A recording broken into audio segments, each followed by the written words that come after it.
ও বাবা, ও মা, ও মা, বাবা গো, ও মা, উফ, আহ মা, ও মা, ও রাত্রিবেলায় একটু ঘুমাবো, তারও উপায় নেই। ও মা, ও বাবা, এই যে রানী, ও ওর আবার কি হলো ঘুমের মধ্যে? মা বাবা সবাইকে ডাকতে বসেছে। হ্যাঁ, স্বপ্নে আবার স্বর্গে পৌঁছে গেল নাকি? না, ওকে ডেকে স্বর্গ থেকে মর্তেই নিয়ে আসি, নইলে আমার ঘুম যে আবার নরকে পৌঁছে যাবে। রানী, রানী, আরে কি হলো? ও বাবা, এই যে দেখি জোরে গা পুড়ে যাচ্ছে। রানী, ও রানী, রানী গো, খুব খুব শরীর খারাপ লাগছে।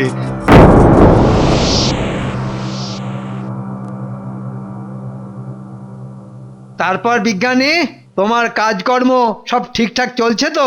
হ্যাঁ, তা নতুন কিছু আবিষ্কার করলে নাকি? হ্যাঁ, আগে চেষ্টা চরিত্র চলছে। বিজ্ঞানী, সকাল গড়িয়ে তো রোদ উঠে গেল। তাই তো। বাবা, আজ আবার রাজামশাইয়ের কি হলো? উনি তো দেরি করার লোক নন। আরে বাবা, উনি হলেন রাজা, তোমার মতো তো আর পেট মোটা নাপতে নন। তবুও নাপিত, আপনার মতো তো আর পালক ওঠা শকুন না। কি বললে? আমি শকুন? হ্যাঁ, আমি শকুন? ও, সাপ আর বেজির মতো দিনরাত লেগেই আছে। কি ব্যাপার হে প্রহরী, দৌড়ে দৌড়ে আসছো? আগে রাজামশাই আমাকে আপনাদের কাছে পাঠালো। কেন? রাজামশাই কোথায়? হ্যাঁ, রানীমার খুব শরীর খারাপ, কেন কেন, কি হয়েছে রানীমার? জ্বর। রাজামশাই রানীমার কাছেই বসে আছেন, তাই তিনি আসতে পারবেন না। ও মা, মহারানীর জ্বর হয়েছে, কি হবে? হ্যাঁ, এই সময়টা বড়ই খারাপ। একটু অসতর্ক হলেই ওই জ্বর, সর্দি, কাশি সব একেবারে একসঙ্গে হয়। বাবা বাবা বাবা বাবা, এটা চলতে থাকলে তো মহারাজ আর সবাই আসবেন না। হ্যাঁ, আর সেই ফাঁকে হু হু করে একবারে। এদিকে রাজবৈদ্য আজ আবার সবাই আসেননি। তুমি যাও হে, রাজবৈদ্যর বাড়িতে গিয়ে একটা খবর দাও দেখি। তাই যাই। তার মানে মহারাজ কদিন সবাই আসতে পারবেন না?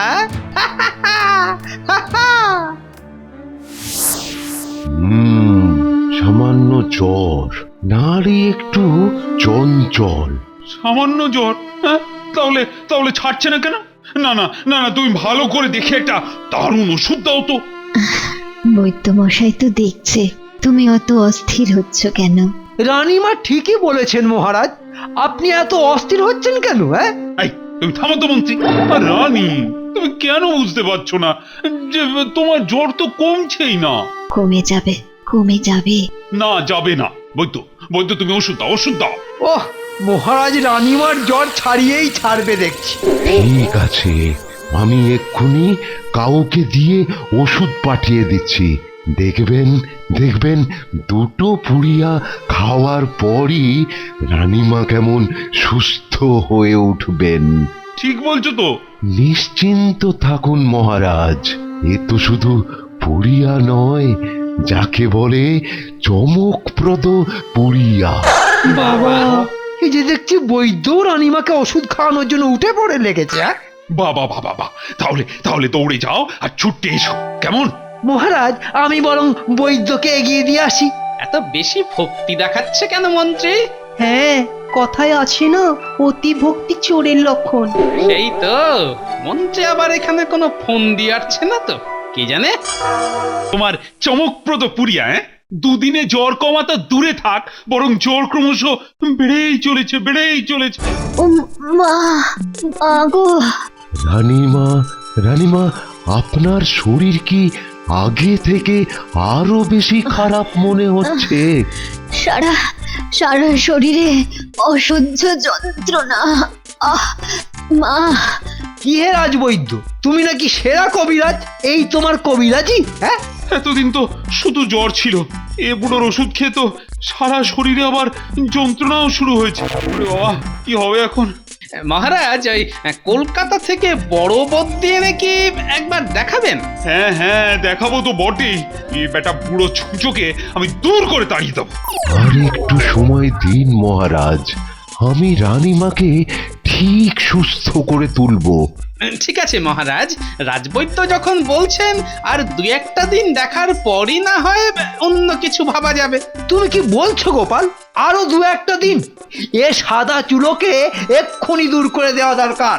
এটা রাজসভার কাজ নয় মন্ত্রী মশাই যে হঠাৎ করে কিছু করা যায়, এটা শরীরের ব্যাপার।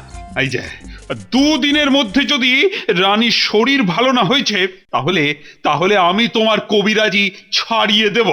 এখনো হা করে এখানে দাঁড়িয়ে দাঁড়িয়ে দেখছো কি হলো? যাও যাও, ভালো করে ওষুধ তৈরি করো, যাও। এই বুড়োর সঙ্গে আমি যাচ্ছি মহারাজ। এবার দেখি কি করে রানীমার শরীর 2 দিনের মধ্যে সুস্থ না হয়ে ওঠে। হ্যাঁ, মন্ত্রী যাচ্ছে রাজবৈদ্যর সঙ্গে, গিয়ে কি ওষুধ তৈরি করবে নাকি? কি জানি বাবা, কিছু তো বুঝতেই পারছি না। আমিও কিন্তু বুঝতে পারছি না যে মন্ত্রী এতবার কেন রাজবৈদ্যর সঙ্গে সঙ্গেই যাচ্ছে। তার মানে কি কোনো গেঁড়াকল আছে নাকি?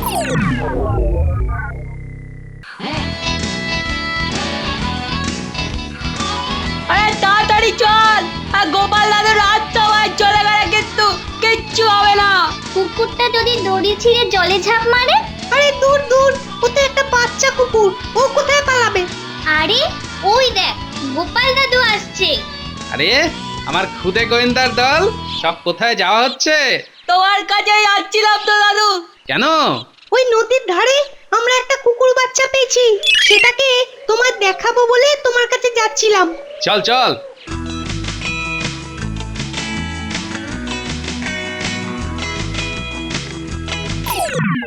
ব্যাপারটা কি হলো? হঠাৎ মন্ত্রী অসময়ে বৈদ্যর বাড়ি কেন?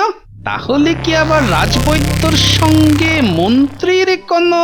কি হলো দাদু, তুমি হঠাৎ দাঁড়িয়ে পড়লে কেন? হ্যাঁ হ্যাঁ হ্যাঁ, না হতে পারে। তাহলে কি রাজবৈদ্যই ওষুধে কোনো গন্ডগোল পাকিয়েছে? আরে কি হলোটা কি? আচ্ছা আচ্ছা, ওদিকে যাব, কিন্তু এখন তোরা আমার সাথে এদিকে আয় তো।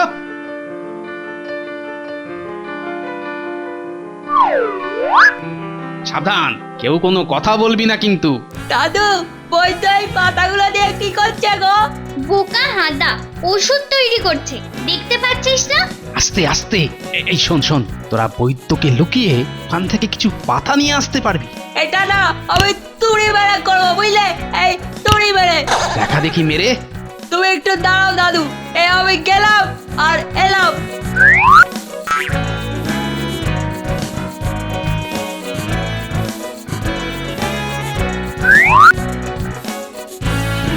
সাবাস গুলটে সাবাস, তোরা নদীর পাড়ে যা, আমি একটু পরেই যাচ্ছি। আসবে কিন্তু। এ বাবা যা না, আমি আসছি।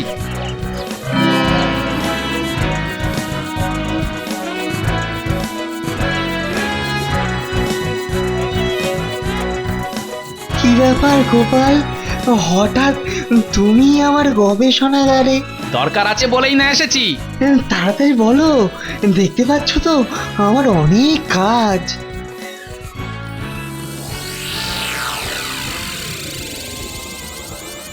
দেখি এই জিনিস কোথা থেকে জোগাড় করেছো? এ কি গোপাল, এত দেরি কেন? ওই যে মানে ওই রাস্তায় আস্তে আস্তে আমার খুব ঘুম পেয়ে গেছিল বলে দাঁড়িয়ে দাঁড়িয়ে একটু ঘুমিয়ে নিলাম, আর তাই মানে দেরি হয়ে গেল আর কি। বটে, আমি কিন্তু সবাইকেই সাবধান করছি। মহারাজ আসছেন না বলে কয়েকজন কিন্তু খুব ফাঁকি দেওয়া শুরু করেছে।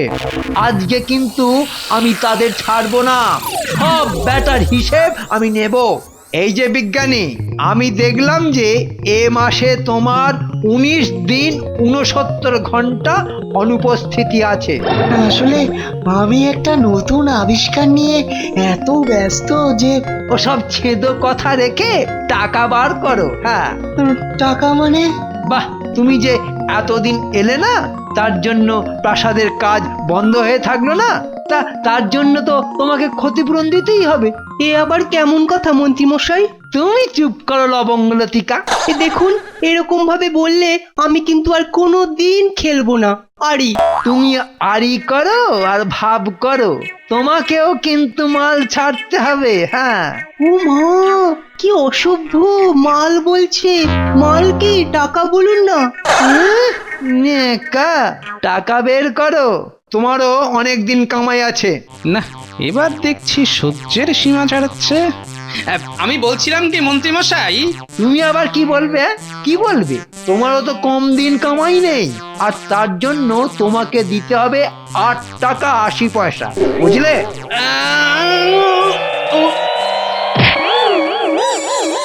এই এই সবাই ধরো ধরো, এ গোপাল তো পড়ে গেল। ওহো, গোপাল, তোমার আবার কি হলো? টাকার কথা শুনে মাথা ঘুরে গেছে। ও বাবা গো, গোপালের শরীর যে একেবারে জ্বরে পুড়ে যাচ্ছে, এতে তো রান্না হয়ে যাবে। বেশ হয়েছে, বেশ হয়েছে, এ আপদ বিদে হলে আরো ভালো। তাহলে মন্ত্রী মশাই, এখন কি করা যাবে? কি আবার করা? হ্যাঁ, কি আবার করা? এই প্রহরী, তোমরা তাড়াতাড়ি গোপালকে বাড়ি দিয়ে আসো তো। কিন্তু গোপালের ভুঁড়ির যা ওজন, ওই রোগা ট্যাং ট্যাঙে প্রহরীটা কি পারবে ওকে তুলতে? আবার কথা বলছে লবঙ্গলতিকা। কবি খারাপ কিছু বলেনি। গোপালকে তুলতে গেলে আমার ভুঁড়ি না ফেটে যায়। তার থেকে বরং এখান থেকে কেটে পড়ে মহারাজকে খবরটা দিই। গোপাল, ও গোপাল, আরে চোখ খোলো। আরে কি হলো কি তোমার? হ্যাঁ, আমি কোথায়? গোপাল, ও গোপাল, চোখ খুলে দেখো না, দেখো না আমায়। আপনি কে? ও বাবা, এই যে সাংঘাতিক অবস্থা। গোপাল আমাকে পর্যন্ত চিনতে পারছে না। এই যে বৈদ্য। হ্যাঁ মহারাজ। আরে আরে হাঁ করে কি দেখছো? দাও না, একটা ভালো ওষুধ আমার গোপালকে দাও না বৈদ্য। হ্যাঁ, আজ্ঞে মহারাজ, কিন্তু কিন্তু আমার কাছে কি এখন ওষুধ আছে? ওষুধ আছে তো আমার বাড়িতে। ওহ, তাহলে তাহলে আমি এখন কি করব? ওরে বাবা রে। মহারাজ, রানীমারও তো জ্বর, তাই বলছি যে রানীমার একটু ওষুধ খাইয়ে যদি এখনকার মতো গোপালকে সুস্থ করে বাড়ি পাঠানো যায়। ঠিক ঠিক ঠিক ঠিক। এই প্রহরী, যাও তো দৌড়ে যাও, রানীমা থেকে ওষুধটা নিয়ে এসো, যাও। হ্যাঁ, এ তো দেখছি এক ঢিলে দুই পাখি। হ্যাঁ, রাজামশাই, ওষুধ। এই বৈদ্য, এই নাও ওষুধটা গোপালকে খাইয়ে দাও তো। বেশ বেশ, আর কোনো চিন্তা নেই। এই ওষুধ খেলেই গোপাল গোপাল ঠিক হয়ে যাবে। গোপাল গোপাল, হাঁ করো দেখি, হাঁ করো। এ কি, কেমন কেমন গন্ধ লাগছে বৈদ্যমশাই। কি আছে এই ওষুধে? এই বিজ্ঞানী, তোমার কাজ আবিষ্কার করা, অন্যের কাজে নাক গলানো নয়। সেই তো। আরে নাও রাজবৈদ্য, ওষুধটা খাওয়াও। হ্যাঁ মহারাজ, এই ওষুধে তো জবা পাতার রস আছে। তুমি কি বিজ্ঞানী না গন্ধ বিশারদ? হ্যাঁ, আর জবা পাতার রস থাকলেই বাকি। এই খবরদার, ওই ওষুধ গোপালকে খাওয়াবে না। আচ্ছা খাওয়াবে না, কিন্তু কেন সেটা বলবে না? কি বৈদ্যমশাই, আপনি বলবেন না আমি বলবো?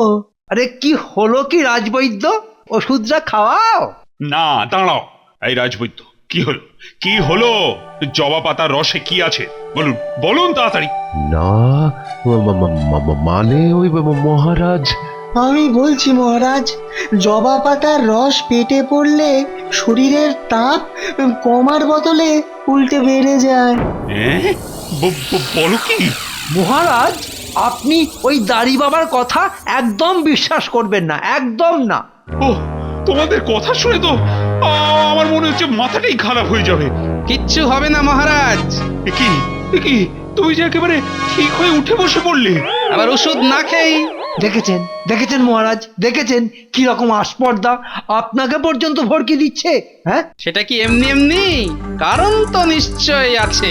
মানে আবার কি উল্টো পাল্টা বকছো? হ্যাঁ মহারাজ, রানীমার জ্বর না কমার আসল রহস্য বার করার জন্য এই নাটকটাই করতে হলো মহারাজ। দেখেছেন মহারাজ, দেখেছেন এটা কি নাটক করার সময়? হ্যাঁ, রানীমার এত জ্বর, তো সেটা যে বৈদ্যের ওষুধে কমবে না তা তো দেখলেন। এবার কি হবে রাজবৈদ্য? মানে আবার মানে কি? মানে কি? বলো, এই কুবুদ্ধি কেন এসেছিল তোমার? বলো, নইলে কিন্তু একেবারে সোজা শুলে চড়াবো তোমাকে। না মহারাজ না, এটা এটা করবেন না। এই বুড়ো বয়সে আমার আমার কোনো দোষ নেই, আমার কোনো দোষ নেই মহারাজ। তাহলে আসল দোষীটাকে সেটা বলো দেখি। বলছি বলছি বলছি মহারাজ, ওই মন্ত্রী মশাই আমাকে ভয় দেখিয়ে এই কাজটা করতে বাধ্য করিয়েছেন। বলো কি? গেল রে, এবার মরলাম আমি। এই যে পালাচ্ছ কথায়, হ্যাঁ? আগে শুনি সবটা, তারপর তোমাকে দেখাচ্ছি মজা। প্রথম যেদিন আমি রানীমাকে দেখতে আসি সেই দিন বিকেল বেলায় ওহে বৈদ্য, ওষুধ তৈরি করছো বুঝি? এই ওষুধ খেলেই দেখবেন রানীমা 2 দিনের মধ্যেই সুস্থ হয়ে উঠবেন। কি বললে? 2 দিন? হাসালে রাজবৈদ্য, হাসালে। শোনো, ওই 2 দিনটা 200 দিন করতে হবে। মানে বুঝতে পারলে না? আরে বাবা, রানীমাকে ওই যে বললাম কম করে 200 দিন জ্বরে ফেলে রাখতে হবে, বুঝেছ? তা কি করে সম্ভব? না না, আমি পারবো না, আমি পারবো না। তাই নাকি? ভালো, তাহলে দুটোর মধ্যে তুমি বেছে নাও কোনটা করবে। হয় রানীমাকে 200 দিন বিছানায় জ্বরে শুইয়ে রাখবে, আর নয়তো বেঘরে প্রাণটা দেবে। অত ছড়া বদমাইশ ছোট শেষে কিনা আমার রানীকে পর্যন্ত আজ ধরা পড়লে সুস্থ করে একেবারে সোজা দাঁড়া, মহল্লায় ধরি পাঠিয়ে দেবে গো। তারপর বাঁচাও গো, দেখাচ্ছি মজা। বাঁচাও। কে আছো, কে আছো? বাঁচাও গো, বাঁচাও, বাঁচাও।